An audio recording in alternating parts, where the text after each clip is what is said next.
Om Swastiastu pemirsa Bali TV, dimanapun Anda berada, kembali saya Nyoman Winata, redaktur pelaksana harian Bali Pos, menyupai Anda ya dalam Bali Pos Talk tentunya. Dan kali ini kita akan bicara tentang bagaimana perkembangan ekonomi dari beberapa indikator. Nah, salah satunya indikator pertumbuhan ekonomi atau bergeraknya ekonomi di Bali itu adalah bagaimana konsumsi energi. Nah, energi ada beberapa, di antaranya ada listrik, kemudian ada BBM, dan tentu kita akan coba gali lagi nih tentang BBM. Bagaimana konsumsi BBM di Bali, terutama untuk kendaraan dan maupun untuk LPG ya, yang tentu ini menjadi indikator penting apakah ekonomi Bali sudah bergerak. Nah, saya akan mewawancari Bapak Ferry Pasalini, Sales Area Manager Retail ya Bali untuk dari Pertamina Petra Niaga. Kita sapa dulu narasumber kita. Halo Pak Ferry, bagaimana kabar Pak Ferry? Baik, sehat Pak. Sehat. Iya. Segar ya Pak ya. Sehat. Oke. Pak Ferry, kita kan sudah secara nyata melihat ada perkembangan ekonomi yang cukup signifikan ya. Paling tidak dari kendaraan yang lalu lalang di jalan. Tapi kita kan perlu data juga nih. Apakah ada peningkatan konsumsi BBM di Bali, baik itu Pertalite ataupun Pertamax maupun LPG Pak. Mungkin kita mulai dari BBM dulu Pak nanti. Ya, terima kasih Pak Win. Jadi memang benar sih ya. Jadi konsumsi BBM ini salah satu faktor penting ya, sebagai indikator lah peningkatan perekonomian di Bali ya. Jadi kalau kita lihat penyaluran BBM memang akhir-akhir ini meningkat ya. Jadi kalau kami di Bali itu kita membagi klasifikasi BBM itu dua ya, untuk sisi retail ya. Yang pertama itu BBM Gasoil ya. BBM Gasoil itu terdiri dari BBM biosolar, Dex dan Dexlite. Ini mayoritas sih konsumsi untuk truk ya, truk, bus, mobil-mobil logistik ya, mobil penumpang gitu ya. Jadi itu. Terus yang kedua itu BBM gasolin. BBM gasolin ini Pertalite, Pertamax dan Pertamax Turbo. Nah, ini mayoritas yang konsumsi adalah mobil-mobil kendaraan pribadi ya, untuk mobilisasi lah gitu.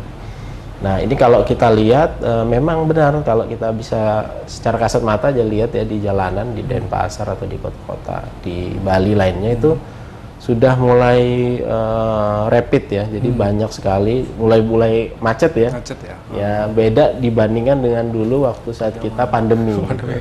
Jadi memang benar kalau secara data kita punya datanya, dibandingkan dengan sebelumnya ini memang ada peningkatan yang signifikan lah, terutama di BBM Gasoil ya. BBM Gasoil ini meningkat pesat, juga di gasolin juga meningkat. Waktu pandemi dulu itu kita sales kita turun ya, itu sampai dengan 30-40% BBM.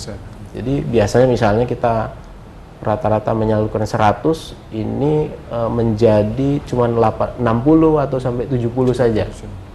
Nah, sekarang udah berbalik ya, sudah hampir normal nih. Kalau data kami memang belum normal, tapi sudah hampir normal.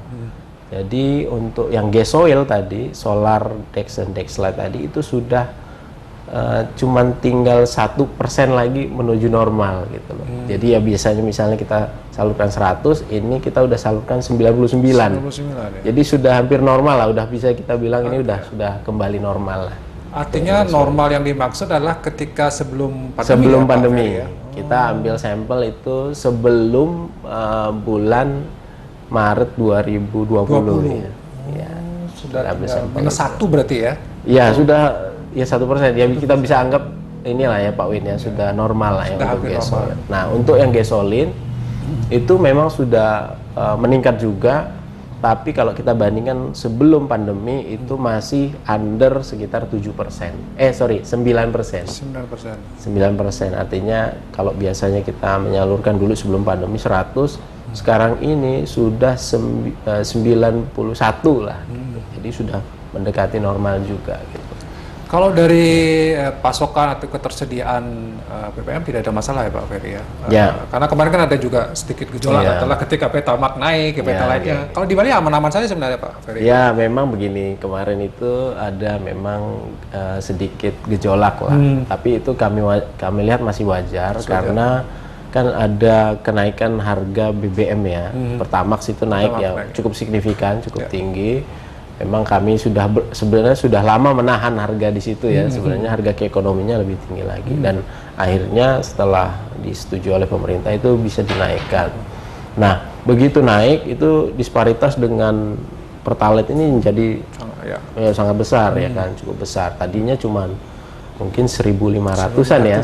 Ini jadi sangat tinggi ya gitu. Jadi beberapa konsumen yang dulunya ambil Pertamax ini beralih sebagian ya ke Pertalite. Artinya konsumsi Pertalite ini meningkat. Kita ada datanya juga memang konsumsi Pertalite meningkat, Pertamax-nya turun sekarang.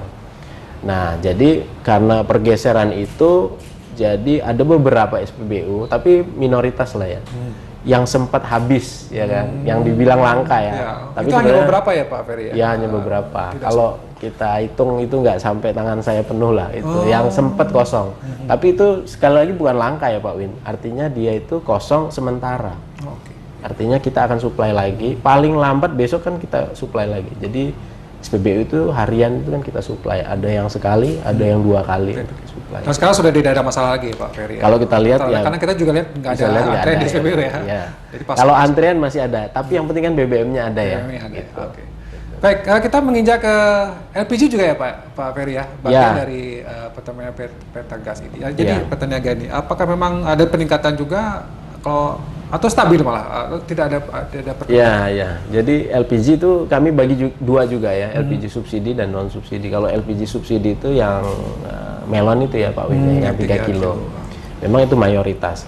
Terus juga yang satu lagi LPG non subsidi. Itu adalah LPG yang 5,5 kilo ya, yang pink itu 12 kilo juga pink. Atau yang biru. Terus satu lagi yang orange itu yang 50 kilo dan ada juga yang bulk, kita yang besar itu ada juga, kita yang B2B ke ke hotel atau ke restoran yang besar itu ada juga. Nah, kalau kami lihat selama pandemi dan sebelum pandemi, kalau yang 3 kilo yang subsidi ini relatif stabil. Kalaupun ada penurunan waktu tahun 2020 dan 2021 itu sekitar maksimum 5% aja. Jadi 5% aja turunnya. Tapi kalau sekarang ini sudah normal lah ya, udah sama persis sekali. Cuman yang masih under atau masih relatif turun itu adalah LPG yang non subsidi. Tadi itu. Belum ada peningkatan permintaan. Sudah ada peningkatan, cuman masih jauh lah dari normal lah. Ya, gitu. Karena ini juga menjadi salah satu indikator, katakanlah kalau dia dipasok ke hotel, ke restoran, kalau ini belum ada peningkatan yang cukup signifikan, berarti tamunya masih relatif sedikit gitu ya Pak? Ya, artinya memang kan kalau kita lihat aja ya, memang konsumsi LPG non PSO itu kalau di Bali itu banyak di hotel, restoran, dan kafe kan. 3 itu tuh yang paling banyak. Kalau industri kita relatif sedikit ya. Terus juga masyarakat ya, yang rumah tangga lah gitu. Tapi mayoritas tuh kalau Bali tuh secara tonase itu di hotel, restoran, dan kafe itu. Nah, kalau kita lihat memang hotel-hotel kita ini sudah ada yang mulai buka ya. Tapi banyak juga yang masih tutup kan Pak? Ya betul. Ya, kafe-kafe juga tuh kalau melihat di Seminyak atau di Canggu tuh masih banyak yang tutup juga. Jadi itu juga berpengaruh. Jadi sales kita ini ya mudah-mudahan bertahap Pak ya. Apalagi tahun 2020 ini ada G20 di Bali. Nah ini mungkin jadi momen lah ya. Nanti kita juga kita antisipasi peningkatan salesnya lah. Mudah-mudahan ya. Gitu Pak Win. Ya, walaupun ada peningkatan tapi belum begitu signifikan ya untuk gas yang non subsidi. Karena ini sekali lagi bisa menjadi indikator seberapa kuat pertumbuhan pariwisata Bali ya. Kalau tadi mungkin mobilitas kendaraan sudah hampir mendekati normal, tapi mungkin ini yang LPG-nya masih, mudah-mudahan G20 ya Pak. Iya. Tapi satu lagi Pak Ferry, berkaitan dengan arus mudik ya. Ini kan juga jadi, walaupun Bali mungkin ya akan banyak yang keluar, nanti arus baliknya banyak yang apakah ada persiapan khusus Pak di Bali untuk penyediaan? Jadi Pertamina itu kita tuh punya setiap tahun ya kita itu buat tim namanya Satgas ya, Satuan Tugas. Nah untuk tahun ini Satgas Rafi, Ramadan dan Idul Fitri itu kita juga sudah jalankan. Itu sejak tanggal 11 April ya. April ya. Sampai nanti tanggal 10 Mei kita udah jalankan Satgas Raffi ini. Di Satgas itu juga kita tuh setiap hari itu memonitor stok BBM, terus juga stok di penyalur ya, ketersediaan itu. Kita juga antisipasi tadi ya, liburan ini nih. Bali memang mayoritas kan apa namanya, bukan umat muslim. Tapi sebagian pekerja di Bali ini adalah yang berpotensi mudik ya kan. Ya, betul. Ya, jadi kalau kami lihat ini di Bali ini agak unik. Jadi ada yang nanti sebagian mudik, mungkin nggak terlalu besar ya, sebagian mudik. Arahnya ke Jawa, tapi ada sebagian yang masuk untuk sebagai jalan-jalan. wisatawan, Untuk ya berlibur kan? ya? Iya kan, untuk berlibur. Kemarin kami juga pantau juga info bahwa hotel-hotel di Sanur tuh katanya rata-rata sudah full tuh Ya, sudah saat booking liburan. gitu ya. Iya. Jadi ini artinya nanti ada yang masuk, ada yang keluar. Nah, ini juga kita antisipasi sih. Ya mudah-mudahan ada peningkatan penjualan produk ya. Kita juga siapkan mulai dari sekarang sih. Ini sudah diantisipasi ya Pak? Ya, kita antisipasi. Kira-kira pasti akan ada peningkatan permintaan ya. Cuma dari Pertamina sudah mencoba sudah menyiapkan antisipasi itu. Kami kayak misalnya BBM itu kita punya sistem sekarang dashboard namanya. Dashboard SPBU. SPBU kita ini ada 200 lebih Pak Win. 200 ya? Di Bali ini ada 200 SPBU. Dan itu SPBU itu kita bisa pantau secara real time sekarang. Misalnya Pak Win sebut aja SPBU di mana, kami bisa tahu di sana itu stok BBM-nya berapa level. Oh, tahu ya? Ya, tahu. Per produk saat itu misalnya biosolarnya berapa, Dexlite-nya berapa, dan itu tahan berapa lama. Ya, kalau memang sudah warning atau bahkan kritis, itu yang kita prioritaskan untuk kirim. Nah, itu kita pantau setiap hari Pak Win. Kalau ada yang udah mau kritis, langsung kita kirim.